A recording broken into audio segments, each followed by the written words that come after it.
Hello बच्चों, कैसे हो आप सभी? बढ़िया बच्चों, आज के इस लेक्चर में भी हम विद्युत क्षेत्र की तीव्रता से संबंधित ही न्यूमेरिकल सॉल्व करेंगे। ठीक बच्चों, आइए शुरुआत करते हैं लेक्चर की। बच्चों, पहला क्वेश्चन है, तेल की एक बूंद पर 12 इलेक्ट्रॉन के बराबर आवेश है। यह स्थिर विद्युत क्षेत्र 2.55 × 10⁴ न्यूटन पर कूलम्ब में संतुलन की अवस्था में है।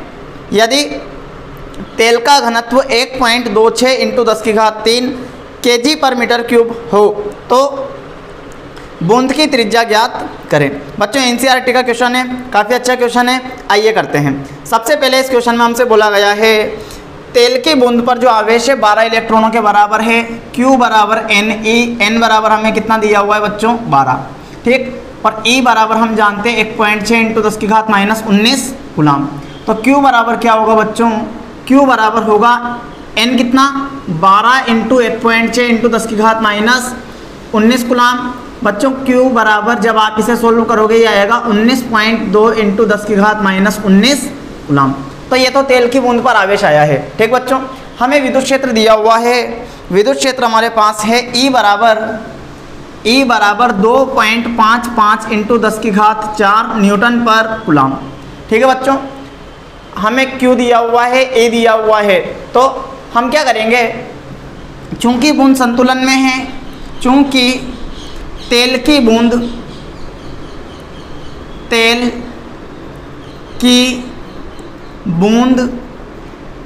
संतुलन में है। अगर तेल की बूंद संतुलन में है तो क्या होगा बच्चों? mg उसका भार बराबर होगा किसके? Fe के। ठीक बच्चों, और हम जानते हैं विद्युत बल का फॉर्मूला क्या होता है? चूंकि Fe बराबर होता है QE। ठीक है बच्चों, तो यहाँ से mg बराबर क्या हो जाएगा? mg बराबर होगा बच्चों QE। ठीक बच्चों, और हम एक बात और जानते हैं, क्या? बोलो क्या? m बराबर होता है द्रव्यमान बराबर घनत्व इंटू आयतन। ठीक है, तो m बराबर रो इंटू आयतन 4/3 πr³। ठीक बच्चों, इसे इक्वेशन फर्स्ट नाम दे दो। समीकरण 1 में m की वैल्यू रखो तो क्या आ जाएगा? Rho into 4/3 πr³ into g बराबर हो जाएगा बच्चों किसके? QE के। तो यहाँ से r³ बराबर क्या होगा? r³ बराबर बोलो, r³ बराबर होगा 3QE/4 रो पाई g। ठीक है, या इसे आप ऐसे लिख दो 4 पाई रो g। ठीक है बच्चों, r बराबर क्या होगा? घनमूल 3QE/4 पाई रो g। ठीक है, r बराबर मान रखो सबके 3 × Q की वैल्यू क्या आई थी? 19.2 × 10⁻−19 इंटू E की वैल्यू क्या थी? E था 2.55 × 10⁴ बटे बोलो 4 × 3.14 इंटू रो कितना? रो क्वेश्चन में हमें दिया हुआ है 1.26 × 10⁻³ 1.26 × 10⁻³ इंटू स्मॉल g कितना? 10। ठीक बच्चों, जब आप इसे सॉल्व करोगे तो r बराबर आपके पास आएगा, r बराबर आपके पास होगा, आपके आंसर आएगा 9.8 × 10⁻⁻7 मीटर। ठीक है बच्चों, ये हमारा आंसर होगा। ये पहला क्वेश्चन था, काफ़ी अच्छा क्वेश्चन था और एनसीईआरटी का था, एनसीईआरटी। ठीक है बच्चों, ठीक। अब बच्चों दूसरा क्वेश्चन हम सॉल्व करते हैं। पहले हम इसे मिटा देते हैं। सेकंड क्वेश्चन है बच्चों, सिद्ध करें कि गुरुत्वीय क्षेत्र में गति करते हुए एक आवेशित कण का त्वरण उसके द्रव्यमान पर निर्भर नहीं करता, परंतु विद्युत क्षेत्र में गतिशील आवेशित कण का त्वरण उसके द्रव्यमान पर निर्भर करता है। ठीक बच्चों, आइए करते हैं। काफ़ी अच्छा क्वेश्चन है। देखो, पहला पॉइंट आपको ज्ञात करना है कि गुरुत्वीय क्षेत्र में अगर कोई आवेशित कण गति कर रहा है तो उसका त्वरण द्रव्यमान पर निर्भर नहीं करता। ठीक बच्चों, तो देखो हम क्या लिखेंगे, चूंकि एफ ग्रेविटेशनल क्या होता है, बोलो बोलो, capital G capital M small M बटे आर स्क्वायर। ठीक, जहाँ स्मॉल एम कण का द्रव्यमान है, किसका द्रव्यमान है, कण का। ठीक बच्चों, और हम जानते हैं कि F बराबर mg, एक फॉर्मूला ये भी होता है। तो बच्चों यहाँ से mg बराबर लिखा जा सकता है क्या, capital G capital M small m बटे आर स्क्वायर। ठीक है बच्चों, तो m से m कैंसिल, तो स्मॉल g बराबर क्या आया, कैपिटल G कैपिटल M बटे आर स्क्वायर। ठीक बच्चों, इसका मतलब ये हुआ कि चूंकि इस गुरुत्वीय त्वरण वाले फॉर्मूले में स्मॉल m नहीं है, स्मॉल m क्या था, कण का द्रव्यमान, स्मॉल m नहीं है, इसका मतलब यह त्वरण स्मॉल m अर्थात कण के द्रव्यमान पर निर्भर नहीं करता। गुरुत्वीय त्वरण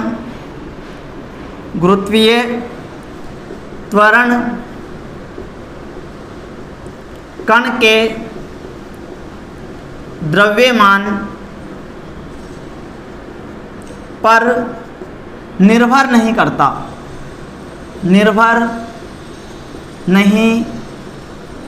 करता है। ठीक है, अब हम बात करते हैं कि मान लो विद्युत क्षेत्र में आवेशित कण गिर रहा है, विद्युत क्षेत्र में आवेशित कण गति कर रहा है, तो इसका त्वरण द्रव्यमान पर निर्भर करता है, ये हमें प्रूव करना है। तो बच्चों हम जानते हैं चूंकि F इलेक्ट्रिक इक्वल्स टू के Q1 Q2 बटे आर स्क्वायर, ऐसा मान लो। ठीक, अब बच्चों हम जानते हैं F बराबर m a, तो इक्वेशन फर्स्ट और इक्वेशन सेकंड, इसको F ही नाम दे दूँगा। ठीक, तो इक्वेशन फर्स्ट और इक्वेशन सेकंड, तो क्या हो जाएगा, समीकरण 1 व समीकरण 2 से क्या होगा, एम ए बराबर के Q1 Q2 बटे आर स्क्वायर, तो A बराबर क्या हो जाएगा, के Q1 Q2 बटे आर स्क्वायर इंटू 1 बटे m। ठीक है बच्चों, तो यहाँ से यदि हम ध्यान दें तो A स्मॉल m पर निर्भर कर रहा है, और कैसे निर्भर कर रहा है तो वो भी हम लिख देते हैं, A व्युत्क्रमानुपाती है किसके, m के। ठीक बच्चों, इसका मतलब अगर m बढ़ेगा तो a घटेगा, और m अगर घटेगा तो a बढ़ेगा। ठीक बच्चों, मतलब जिस कण का द्रव्यमान कम है उसका त्वरण ज़्यादा, और जिसका द्रव्यमान ज़्यादा उसका त्वरण कम। ठीक बच्चों, तो हम लिख सकते हैं विद्युत क्षेत्र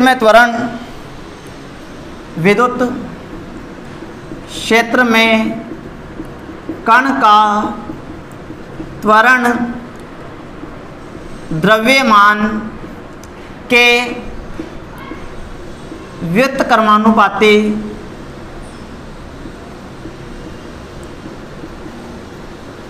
होता है। ठीक,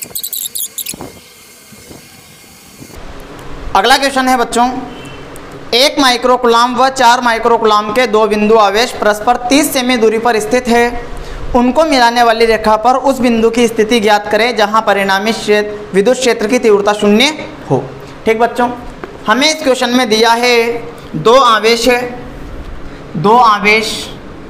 पहला आवेश है 1 माइक्रोकूलाम का और दूसरा आवेश है 4 माइक्रोकूलाम का, 4 माइक्रोकूलाम।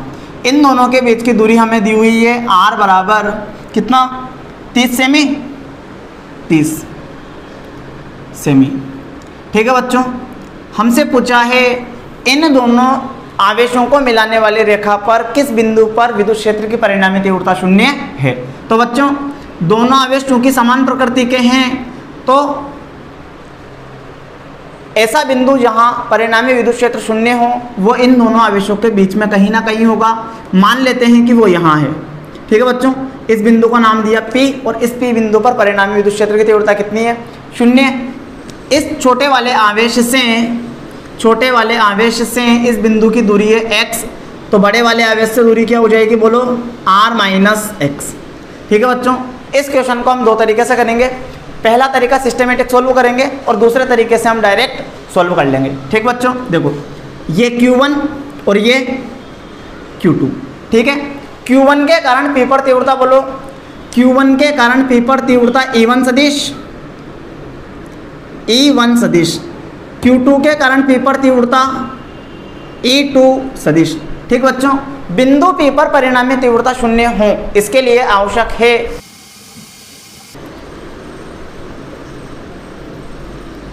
ठीक है बच्चों, बोलो E1 बोलो K Q1 बटे R1 स्क्वायर बराबर K Q2 बटे R2 स्क्वायर। ठीक है, यहाँ से K से K कैंसिल, Q1 कितना 1 इंटू 10 की घात -6 बटे R कितना x स्क्वायर बराबर Q2 कितना है 4 माइक्रो कूलम, यानी 4 इंटू 10 की घात -6 बटे यहाँ से यहाँ तक की दूरी बोलो R माइनस एक्स इसका होल स्क्वायर, 10 की घात -6 से 10 की घात -6 भी कैंसिल, ब्रज गुणा करना आता है ना, करो। क्या हो जाएगा R माइनस एक्स इसका होल स्क्वायर बराबर हो जाएगा 4x स्क्वायर।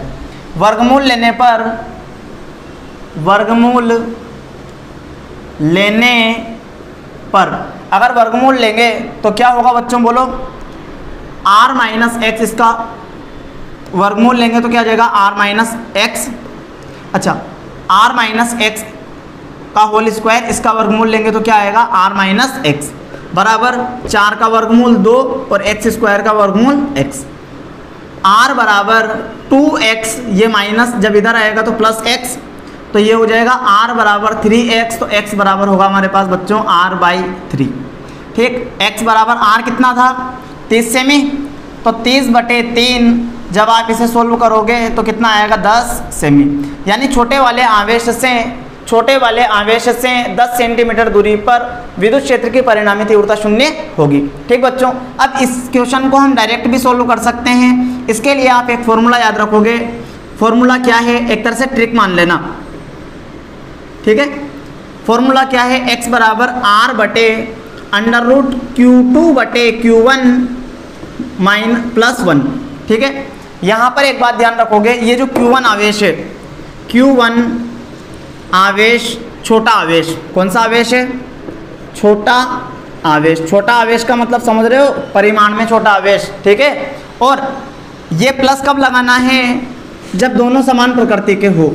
अगर विपरीत प्रकृति के होते तो यहाँ कौन सा चिन्ह आता, माइनस। ठीक, x बराबर बोलो R कितना 30/√Q2 कितना 4 इंटू 10 की घात -6 बटे 1 इंटू 10 की घात -6 प्लस 1 10 की घात -6 10 की घात -6 कैंसिल, तो x बराबर क्या आएगा बच्चों 30/4 का रूट कितना 2 + 1, तो ये हमारे पास आ जाएगा 30/3 यानी 10 सेमी, और ये हमारा डायरेक्ट आंसर। ठीक है बच्चों, ये सिस्टमेटिक तरीका बोर्ड वालों के लिए, और ये ट्रिक से इसे हमने सोल्व किया है कॉम्पिटिटिव एग्जाम के लिए। ठीक है बच्चों, अब अगला क्वेश्चन हम देखते हैं। अच्छा, इस टाइप का एक और क्वेश्चन करना चाह रहे हो क्या, कर लो। एक क्वेश्चन और दे देते हैं इस टाइप का, देखो एक क्वेश्चन और ट्राई कर लेते हैं, एक क्या 2-4 क्वेश्चन ट्राई कर लेते हैं, है ना। देखो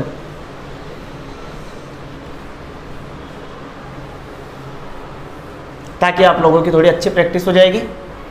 ठीक है, देखो मान लो कि आपको बोला गया है ये प्लस E है, ये प्लस E है, इन दोनों आवेशों को मिलाने वाली रेखा पर किस बिंदु पर परिणामी तीव्रता शून्य होगी, जबकि दोनों के बीच की दूरी है 16 सेमी। कितनी है, 16 सेमी। ठीक बच्चों, दोनों आवेश समान प्रकृति के हैं, दोनों आवेश समान प्रकृति के हैं। अगर समान प्रकृति के हैं तो मान लो इस P बिंदु पर परिणामी तीव्रता शून्य है x। ठीक, हाँ, तो ये दूरी क्या हो जाएगी बोलो R माइनस एक्स। ठीक है, हाँ, मुझे कैसे पता चला कि इन दोनों के बीच में कहीं ना कहीं तीव्रता शून्य होगी, तो आप ध्यान रखोगे अगर समान प्रकृति के हैं तो दोनों आवेशों के बीच में ही कहीं ना कहीं परिणामी तीव्रता शून्य होगी, ना तो इस साइड शून्य हो सकती है और ना इस साइड शून्य हो सकती है। ठीक है बच्चों, अब डायरेक्ट ट्रिक से सोल्व करेंगे इसे। बोलो x बराबर R बटे √Q2 बटे Q1 +1। ठीक है, बोलो Q1 छोटा आवेश है और Q2 बड़ा आवेश है, R हमारे पास है, तो R कितना 16 बटे अंडर रूट Q2 कितना, बोलो 9E बटे E प्लस 1, E से E कैंसिल, बोलो 16 बटे कितना आया रूट 9 कितना 3 प्लस 1, तो ये हो जाएगा 16 बटे 4, 16 बटे 4, तो ये हमारे पास आ जाएगा कितना 4 सेमी।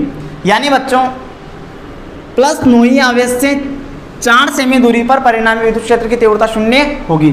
और इस आवेश से यहाँ से तो कितनी 4 सेमी पर, और यहाँ से कितना 16 माइनस 4 यानी 12 सेमी पर। ठीक है बच्चों, अब अगला क्वेश्चन सोल्व करते हैं इसी टाइप का। देखो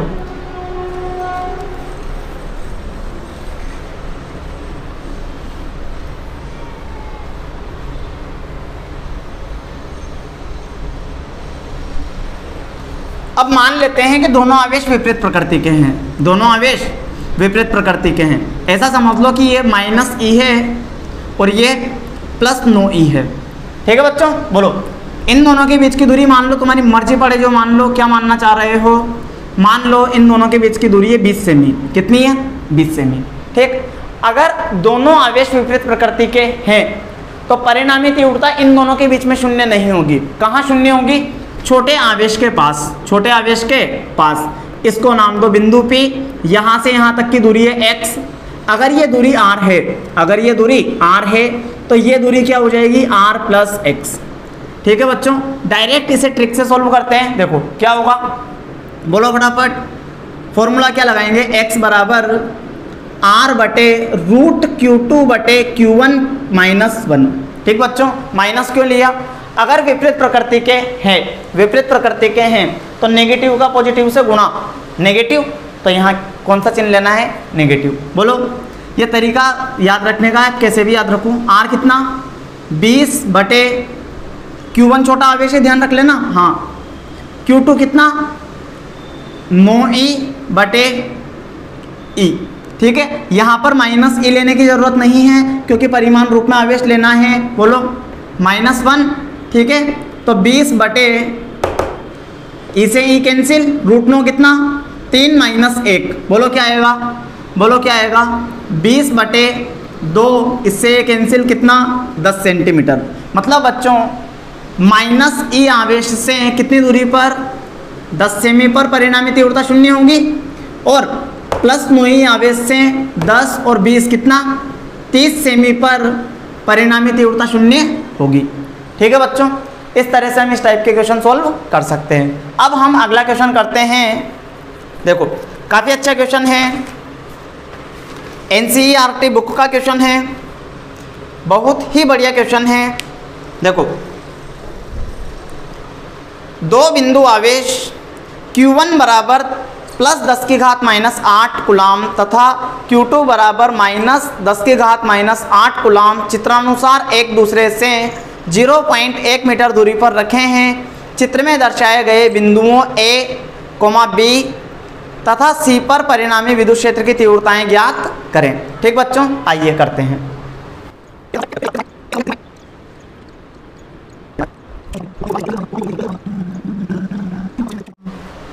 अच्छा, ये कोण कितने डिग्री का 60, ये 60, ये भी कितना 60।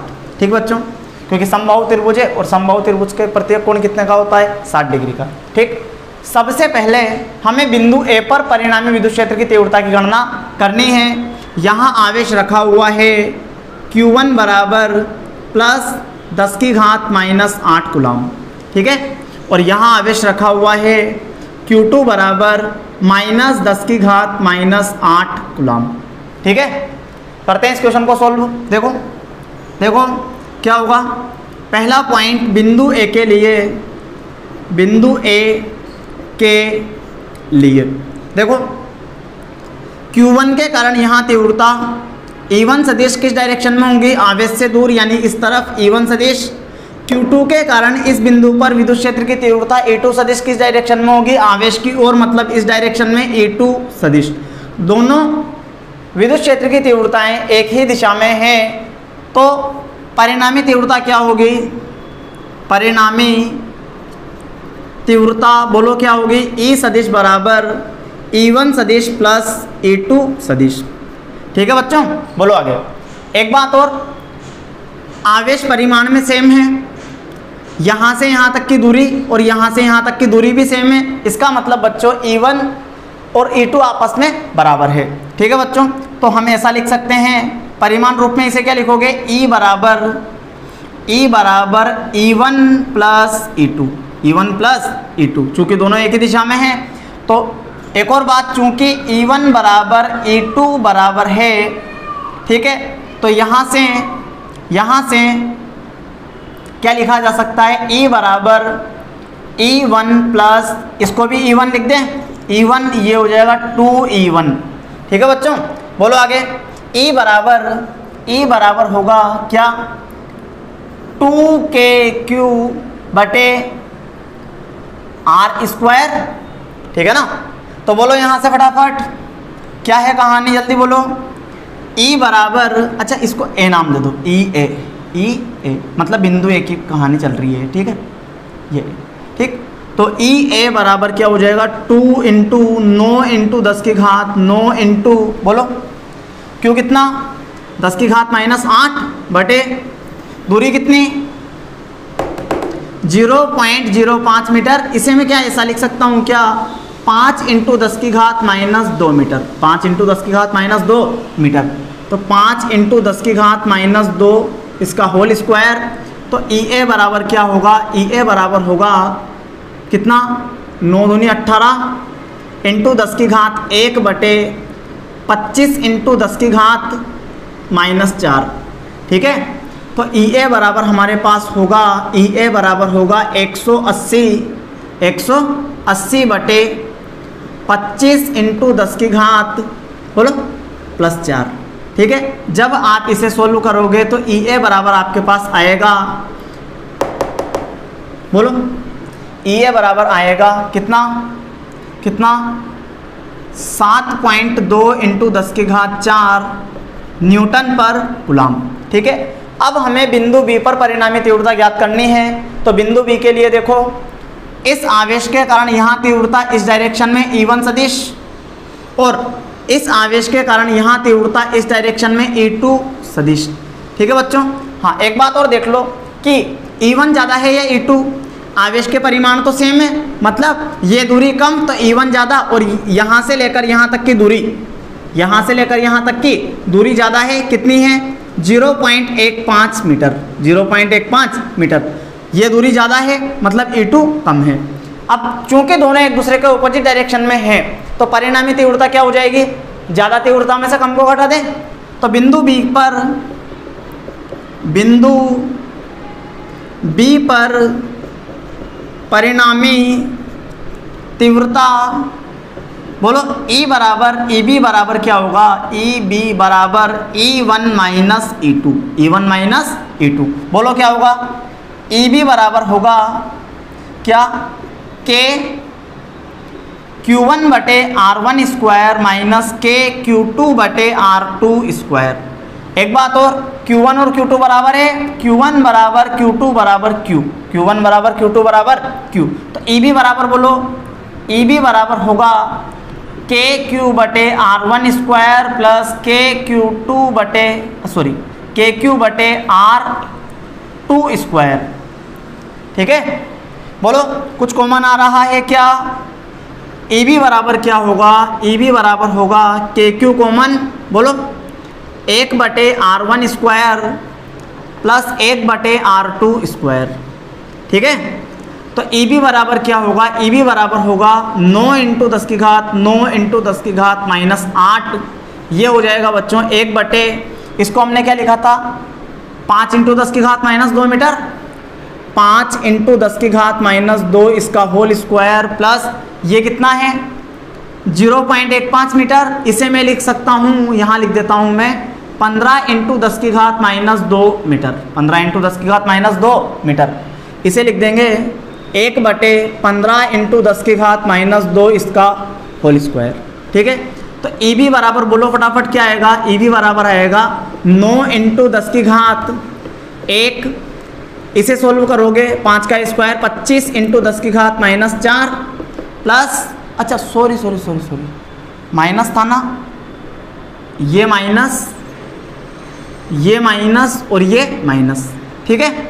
हाँ बोलो, बटे 15 का स्क्वायर 225 इंटू 10 की घात -4, इन दोनों में 10 की घात -4 कॉमन, ई बी बराबर क्या होगा 9 इंटू 10 की घात 1 बटे 10 की घात -4, 1 बटे 25 माइनस 1 बटे 225, एलसीएम लेकर सोल्व कर लेंगे, करो। ई बी बराबर क्या होगा, ई बी बराबर होगा 90 लिख दूँ इसे, 90 इंटू 10 की घात 4, बोलो फटाफट, एलसीएम कितना आया 225, यहाँ से कितना आएगा 9 माइनस 1, ठीक है। तो ई बी बराबर होगा, ई बी बराबर हमारे पास होगा कितना 9 माइनस 1 8, तो 90 इंटू 8 इंटू 10 की घात 4 बटे 225, ठीक है। तो कितना हुआ ये 8 नाम 72 यानी 720 इंटू 10 की घात 4 बटे 225, ठीक है। जब आप इसे सोल्व करोगे तो ई बी बराबर आपके पास आएगा 3.2 इंटू 10 की घात 4 न्यूटन पर कूलम, ठीक बच्चों। इस तरह से हमने बिंदु बी पर भी परिणामी तीव्रता ज्ञात कर ली है, ठीक। आंसर चेक कर लेते हैं। पहले वाले का आंसर ई ए बराबर 7.2 इंटू 10 की घात 4, सही है। दूसरा वाला आंसर चेक कर लेते हैं। दूसरा आंसर है बच्चों 3.2 इंटू 10 की घात 4 न्यूटन पर कूलम, ठीक सही है। अब हमें बिंदु सी पर तीव्रता ज्ञात करनी है। कहाँ ज्ञात करनी है, बिंदु सी पर। अब अगर बिंदु सी पर तीव्रता ज्ञात करनी है, सोचो इसके कारण यहाँ तीव्रता E1 सदिश इस डायरेक्शन में, इसके कारण यहाँ तीव्रता E2 सदिश इस डायरेक्शन में। सोच के देखो, आवेश के परिमाण भी सेम, दूरियां भी सेम, मतलब E1 और E2 भी आपस में बराबर। E1 बराबर है किसके, E2 के बराबर है किसके, E के, सही है। तो सोचो इन दोनों के बीच का कोण कितना है, इन दोनों के बीच का कोण बोलो 120 डिग्री, 120 डिग्री। तो ये तो काफ़ी सिंपल है, इसे तो हम चुटकियों में सोल्व कर सकते हैं। आइए देखो, बताओ बिंदु सी के लिए तीसरा पॉइंट है, बिंदु सी के लिए, सही है।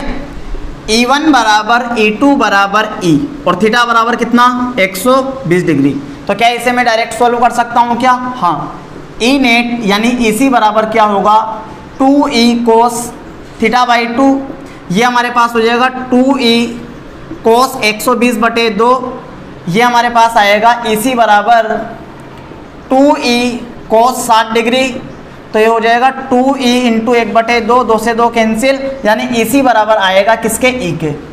EC बराबर आएगा किसके, E के। अगर EC बराबर E है, EC बराबर E है, तो बोलो EC बराबर 2K Q बटे R स्क्वायर, सॉरी 2Q लगा रहे हैं हम, 2 नियम। EC बराबर बोलो 9 इंटू 10 की घात, 9 इंटू 10 की घात, बोलो फटाफट -8 बटे R कितना 0.1। अगर ये 0.1 है तो इसे लिख सकता हूँ 10 की घात -1 मीटर। क्या लिख सकते हैं, 10 की घात -1 मीटर। तो 10 की घात -1 इसका होल स्क्वायर। तो EC बराबर क्या होगा 9 इंटू 10 की घात 1 बटे 10 की घात -2। तो EC बराबर आएगा 9 इंटू 10 की घात 3 न्यूटन पर कूलम, ठीक है बच्चों। काफ़ी अच्छा NCERT का क्वेश्चन था, बहुत बढ़िया क्वेश्चन सॉल्व किया है बच्चों हमने। अब हम अगला क्वेश्चन सॉल्व करते हैं। ये क्वेश्चन भी NCERT का ही है। आंसर चेक कर लेता हूँ मैं एक बार, 9 इंटू 10 की घात 3 न्यूटन पर कूलम, ठीक। अब हम अगला क्वेश्चन सॉल्व करते हैं NCERT का। ये भी काफ़ी अच्छा क्वेश्चन है। देखो, कोई इलेक्ट्रॉन 2 इंटू 10 की घात 4 न्यूटन पर कूलम के एक समान विद्युत क्षेत्र में 1.5 सेमी दूरी तक गिरता है। क्षेत्र का मान समान रखते हुए इसकी दिशा उलट दी जाती है। अब कोई प्रोटॉन इस क्षेत्र में इतनी ही दूरी तक गिरता है। दोनों स्थितियों में गिरने में लगे समय की गणना करें और इस स्थिति की गुरुत्व के अधीन मुक्त पतन से तुलना करें, ठीक बच्चों। करते हैं इस क्वेश्चन को। देखो, केस फर्स्ट, ठीक बच्चों, केस फर्स्ट में हमसे कहा गया है कि इलेक्ट्रॉन नीचे गिर रहा है। अगर इलेक्ट्रॉन नीचे गिर रहा है तो क्या होगा? अच्छा, मुक्त रूप से गिर रहा है।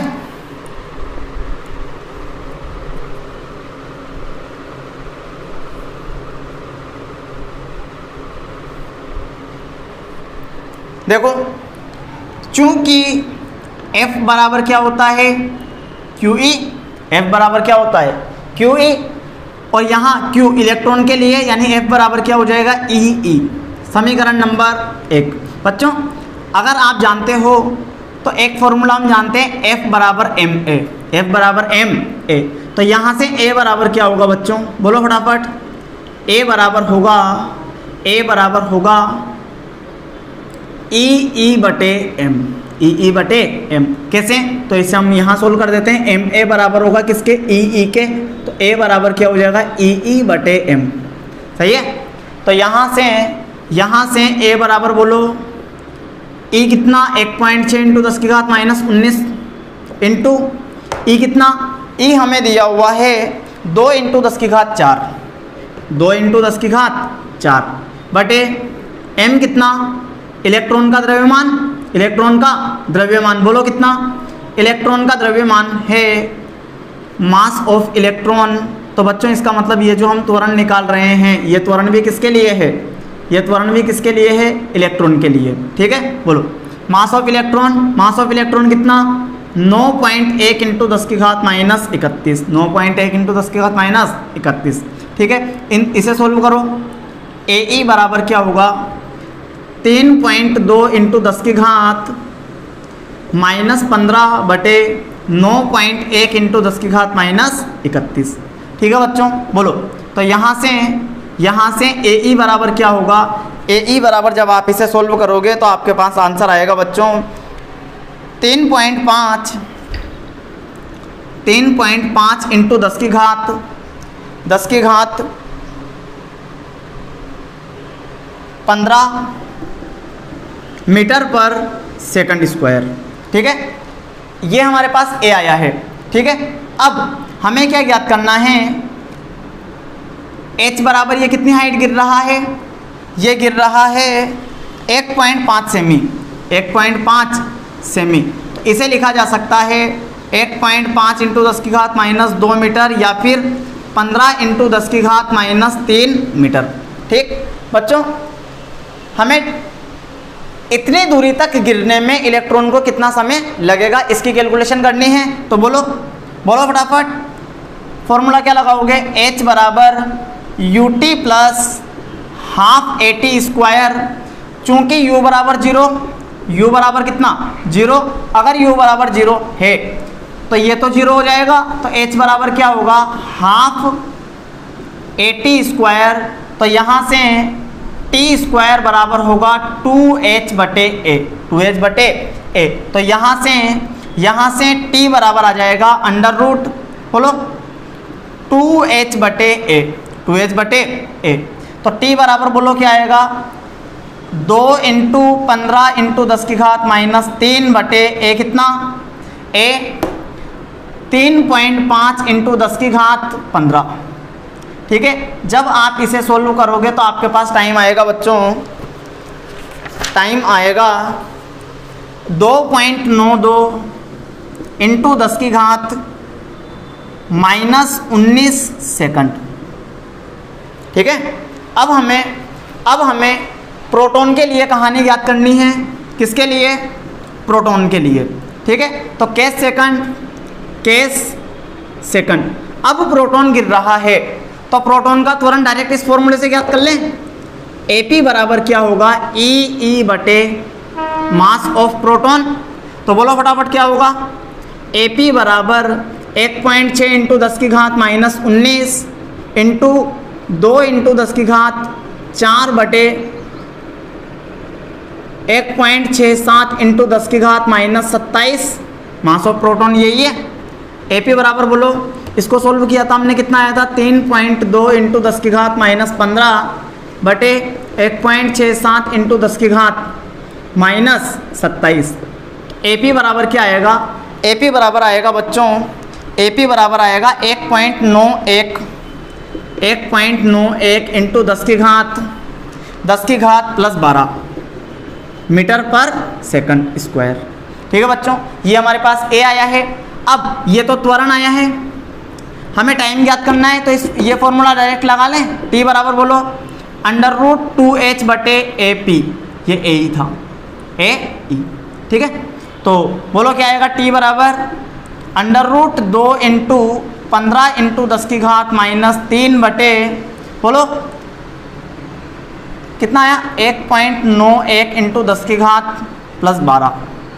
ठीक है, तो T बराबर आपके पास आंसर आएगा, फाइनल आंसर आएगा बच्चों 1.25 इंटू 10 की घात 1.25 इंटू 10 की घात माइनस 7 सेकंड। ठीक है बच्चों, तो ये क्वेश्चन हमने सोल्व कर लिया है। अब इसकी केस फर्स्ट और केस सेकंड की हमें तुलना करनी है गुरुत्व के अधीन मुक्त पतन से। ठीक है बच्चों, तो आप मुझे बताओ कि जैसे इस पेन को मैं छोड़ूं, तो इसका गुरुत्वीय त्वरण कितना होगा जी?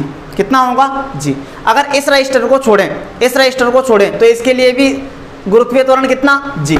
इसका मतलब बच्चों गुरुत्वीय क्षेत्र में गिरते कण का या पिंड का त्वरण उसके द्रव्यमान पर निर्भर नहीं करता। जबकि विद्युत क्षेत्र में कोई कण अगर गिर रहा है, कोई आवेशित कण अगर गिर रहा है, तो उसका त्वरण द्रव्यमान पर निर्भर करता है। कैसे करता है आप देख सकते हो क्या? कि इलेक्ट्रॉन का द्रव्यमान कम तो इसका त्वरण ज़्यादा, और यहाँ प्रोटॉन का द्रव्यमान ज़्यादा तो इसका त्वरण कम। मतलब बच्चों इसको गिरने में कम समय लग रहा है 2.92 इंटू 10 की घात माइनस 19। सॉरी, ये 10 की घात माइनस 19 नहीं है, ये 10 की घात माइनस 9 है। ठीक है बच्चों, ध्यान रखोगे, ये 10 की घात माइनस 9 है, ध्यान रख लेना इस बात को, गलती से माइनस 19 हो गया था। बोलो अब, और इसको गिरने में टाइम ज़्यादा लगेगा। ठीक है बच्चों, मेरे इस वीडियो लेक्चर में किसी प्रकार की कोई कमी हो तो कमेंट कर ज़रूर बताइए। बच्चों अगर वीडियो अच्छा लगा हो तो वीडियो को लाइक करें, शेयर करें और मेरे इस यूट्यूब चैनल को सब्सक्राइब करना ना भूलें। धन्यवाद।